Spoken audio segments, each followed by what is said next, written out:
আসসালামু আলাইকুম এভরিওয়ান, আশা করি সবাই ভালো আছো। তো আজকে আমি তোমাদের মাঝে শেয়ার করব কিভাবে তোমরা প্রফেশনাল ওয়েতে কেক বেক করতে পারো। তো আমি যেহেতু প্রফেশনাল কেক বেকার না, তো আমার বোন যেহেতু একজন প্রফেশনাল কেক বেকার, তো তার কাছে আজকে আমি আমার কেক বেক করাটা শিখব, পাশাপাশি তোমাদের ফুল ক্লাসটা শেয়ার করছি। তো দেখতে থাকো। সো ফার্স্টেই আমরা শুকনো উপকরণগুলো চেলে নেব।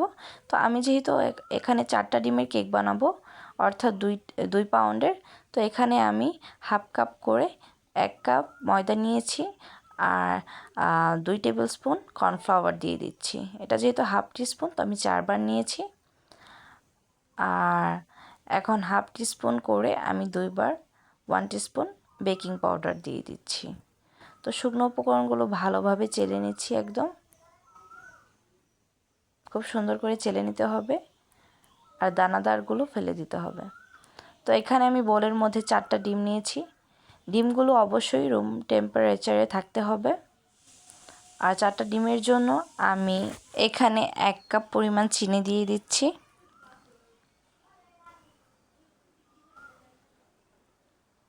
এরপর আমি মিডিয়াম হিটে ডিম আর চিনির মিশ্রণটাকে 5 মিনিটের মতো বিট করে নেব, যতক্ষণ না একটা সাদা ফোম ক্রিয়েট হচ্ছে। তো এই যে 5 মিনিট বিট করার পরে এরকম সাদা একটা হালকা ফোম হয়ে আসছে।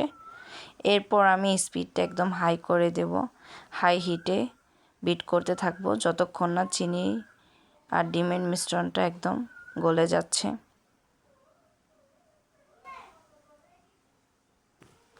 বিট করতে থাকবো, যখন মনে হবে একদম পারফেক্ট হয়ে আসছে তখন এভাবে চেক করে নিতে হবে।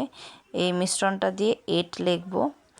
8 লেখার পরে 8টা যদি হালকাভাবে মিশ্রণের সাথে ধীরে ধীরে মেশে, তাহলে মিশ্রণটা একদম পারফেক্ট হয়ে গেছে। তো এই যে দেখো, আমার মিশ্রণটা কিন্তু 8 সম্পূর্ণভাবে ক্লিয়ারলি ভিজিবল আর ধীরে ধীরে মিশছে, তার মানে আমার মিশ্রণটা একদম রেডি। এখন শুকনো উপকরণগুলো ধীরে ধীরে দিতে হবে এবং এক সাইড থেকে এভাবে ঘুরিয়ে ঘুরিয়ে মিক্স করে নিতে হবে। সব উপকরণ ঢেলে একবারে মিক্স করা যাবে না, এতে ভেতরে বাবল ক্রিয়েট হবে এবং উপকরণগুলো পারফেক্টভাবে মিক্স হবে না। তো এক সাইড থেকে ঘুরিয়ে ঘুরিয়ে অল্প অল্প করে নিয়ে এভাবে মিক্স করে নিতে হবে সুন্দরভাবে। দেখতে পাচ্ছ কিভাবে আমি করছি। তো তোমরাও সেমভাবে ট্রাই করবে। এভাবে করলে তোমরা প্রথমবারে একদম পারফেক্টভাবে কেক বানাতে পারবে। সুন্দরভাবে ঘুরে ঘুরে মিশ্রণের সাথে শুকনো উপকরণগুলো মেশাতে হবে।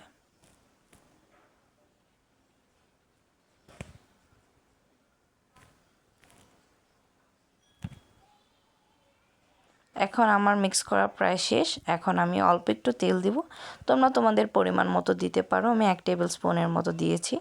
আর তেল না দিলেও তোমার কেকটা স্পঞ্জ হবে। আর এই পর্যায়ে আমি দিয়ে দিচ্ছি ভ্যানিলা এসেন্স। আমি 1 স্পুনের মতো ভ্যানিলা এসেন্স দিয়েছি। এখন যে মোল্ডে কেকের ব্যাটারটা ঢালবো, সেখানে আমি একটু বেকিং পেপার দিয়ে তেল দিয়ে ব্রাশ করে নিয়েছি। এখন কেকের ব্যাটারটা ঢেলে দিব। দেখতেই পাচ্ছ কেকের ব্যাটারটা কতটা স্মুথ এবং পারফেক্ট হয়েছে এবং ফর্মি হয়েছে। তো এখন একটু ঝাঁকিয়ে নিব যেন বাবলগুলো বের হয়ে যায়। এখন আমি ওভেনটা 5 মিনিট প্রিহিট করে নিয়েছিলাম 180 ডিগ্রি সেলসিয়াসে। আর এখন 180 ডিগ্রি সেলসিয়াসে আমি 40 মিনিট বেক করব কেকটা। তারপর তোমাদের দেখাচ্ছি। দেখতেই পাচ্ছ কেকটা কতটা পারফেক্ট হয়েছে। আর কেক বেক হওয়ার পরেও 5 মিনিট তোমরা ওভেনে রেখে দিবে। সাথে সাথে রুম টেম্পারেচারে বের করবে না, এতে কেকটা চুপসে যেতে পারে। তো আমি 5 মিনিট পর বের করেছি। দেখতেই পাচ্ছ কেকটা কতটা স্পঞ্জ হয়েছে, অনেক স্পঞ্জ হয়েছে।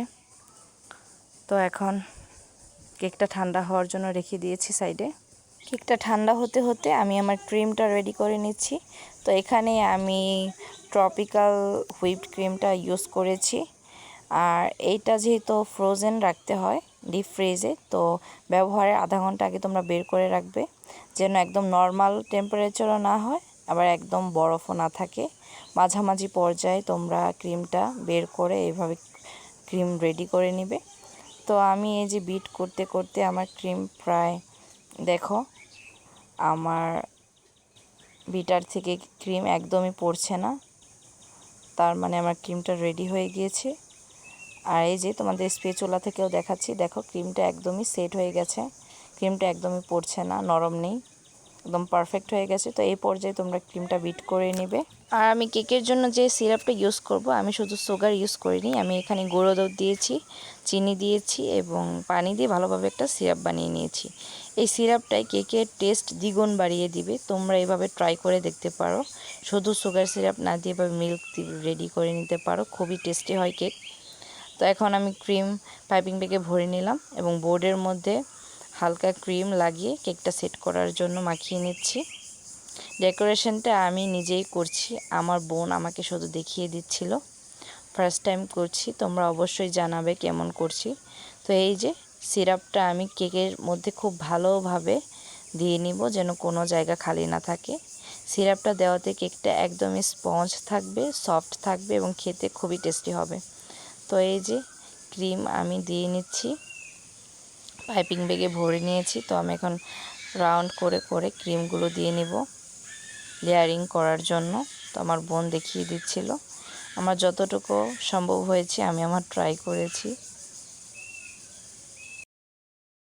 এখন আমি কেকের নাইফ দিয়ে ক্রিমগুলো একদম লেভেল করে নিচ্ছি, ঘুরিয়ে ঘুরিয়ে। আমার বোন আমাকে যে বোনটা গাইড করছিল ঠিক সেভাবেই করছিলাম, একদম হালকাভাবে ধরে একটু প্রেস করে তারপর ঘোরালেই এরকম লেভেল হয়ে যাবে ক্রিমটা, এবং সাইড দিয়ে ঘুরিয়ে ঘুরিয়ে ক্রিমটা সুন্দরভাবে লেভেল করে নিচ্ছি।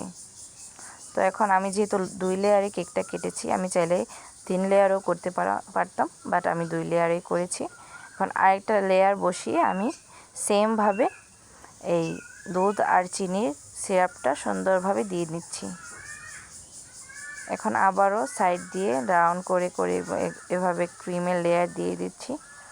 ফার্স্টে হালকা করে ক্রিমের লেয়ার দিয়ে তারপর আমি ফ্রিজে 10 মিনিটের মতো রেখে দিব। কেকের ক্রিম কখনোই একবারে ডেকোরেশন করা যায় না, ফার্স্টে হালকা করে একটা লেয়ার দিয়ে ফ্রিজে রেখে দিতে হয়, তারপর ওটা সেট হওয়ার পর আপনি ফাইনালভাবে কেকের ডেকোরেশন করবেন। কারণ একবারে করতে গেলে কেকের যে গুঁড়ি গুঁড়ি দানাদার ভাবটা থাকে সেটা ক্রিমের সাথে মিশে যায় এবং ডেকোরেশন করা একদমই পারফেক্ট হয় না। তো আমি 10 মিনিট রাখার পরে এই যে সাইড দিয়ে ক্রিম লাগিয়ে লাগিয়ে একদম ফাইনালভাবে ডেকোরেশন করে নিচ্ছি। আমার বোন করে দিচ্ছিল, আমাকে দেখিয়ে দিচ্ছিল, আমিও সেভাবেই করছিলাম। তো একদম সাইড দিয়ে এভাবে ঘুরিয়ে ঘুরিয়ে ক্রিম লাগিয়ে নিতে হবে, একবারে ঘোরানো যাবে না। তো এই যে সাইড দিয়ে আমি কিছু ফ্লাওয়ারের মতো করে দিয়েছি, আর এই রোজ নজেলটা দিয়ে আমি কিছু সাইড দিয়ে রোজ দিয়ে দিচ্ছি। একদম সিম্পলের মধ্যে ডেকোরেশন করেছি যেহেতু ফার্স্ট টাইম বানাচ্ছি, আর মাশাআল্লাহ ভালোই হয়েছে, আমার কাছে খুবই ভালো লেগেছে সিম্পলের মধ্যে।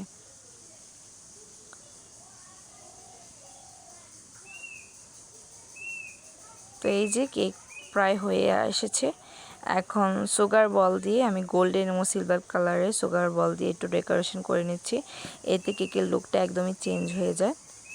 চাইলে আপনারা এরকম সিম্পল ডিজাইন করে ফেলতে পারেন খুবই সহজে।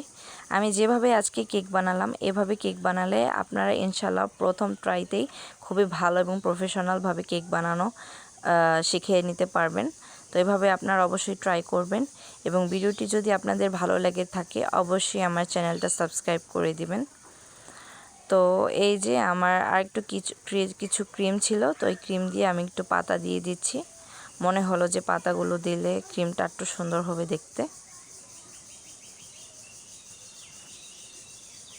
আমার মনে হয় দেখতে ভালোই লেগেছে। তো এই যে আমার কেকের ফাইনাল লুক কেমন হয়েছে অবশ্যই কমেন্টে জানাবেন, এবং আপনারা ট্রাই করে আমাকে কমেন্টে শেয়ার করবেন যে কেকের রেসিপিটা কেমন লেগেছে। সো সবাইকে আসসালামু আলাইকুম, আল্লাহ হাফেজ।